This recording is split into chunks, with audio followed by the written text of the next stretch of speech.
ప్రక్కన ఉండు దేవుడు, కునుకడు నిదురపోడు.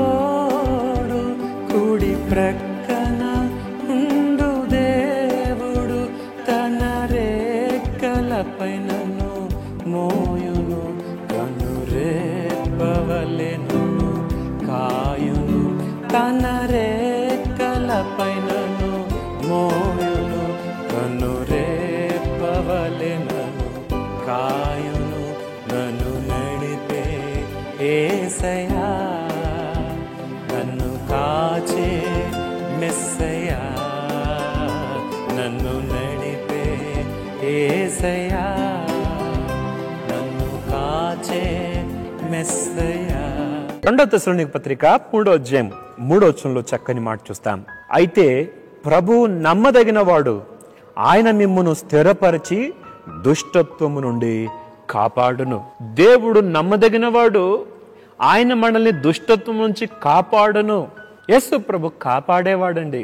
ఇశ్రాయేలీయులను కాపాడువాడు, కునుకడు నిద్రపోడు. యోహాను సువార్త 17వ అధ్యాయంలో అద్భుతమైన ప్రార్థన, ప్రధాన యాజకుడైన యేసుక్రీస్తు తన శిష్యుల కొరకు చేసిన ప్రార్థనగా ఆ ప్రార్థన మనం చూడొచ్చు. యోహాను సువార్త 17వ అధ్యాయము 12వ వచనంలో, నేను వారి యొద్ద ఉండగా నీవు నాకు అనుగ్రహించిన వారిని నీ నామమందు కాపాడి తిని, నేను వారిని భద్రపరిచి తిని అని యేసు ప్రభు చెప్తున్నాడు. నేను వారిని కాపాడాను, నేను వారిని భద్రపరిచానని. అంతేకాదు, మరొక మాట మీ జ్ఞాపకం చేస్తాను. 15వ వచనంలో, నీవు లోకములో నుండి వారిని తీసుకొని పొమ్మని నేను ప్రార్థించట్లేదు, కానీ దుష్టుని నుండి వారిని కాపాడుమని ప్రార్థించుచున్నాను. దుష్టు నుంచి కాపాడండి తండ్రి అని శిష్యుల కొరకు ప్రభు ప్రార్థన చేస్తున్నాడు. యేసు ప్రభు పేతురు గురించి కూడా ప్రార్థన చేశాడు. లూకా సువార్త 22వ అధ్యాయం 31వ వచనం చూస్తాం. సీమోను సీమోను, ఇదిగో సాతాను మిమ్మల్ని పట్టి గోధుమ వలె జలించుటకు మిమ్మల్ని కోరుకొనును, గాని నీ నమ్మిక తప్పిపోకున్నట్లు నేను నీ కొరకు వేడుకుంటుని, నీ గురించి తండ్రితో వేడుకున్నాను. అదే దేవుడు, ఏ ప్రభు అయితే పేతురు గురించి ప్రార్థన చేశాడో అదే ప్రభు మన కొరకు కూడా ప్రార్థన చేస్తున్నాడు. రోమాపత్రిక 8వ అధ్యాయంలో మనం చూస్తాం, తండ్రి కుడి పార్శ్వమున కూర్చొని ఎల్లప్పుడూ ప్రార్థన చేస్తున్నాడు.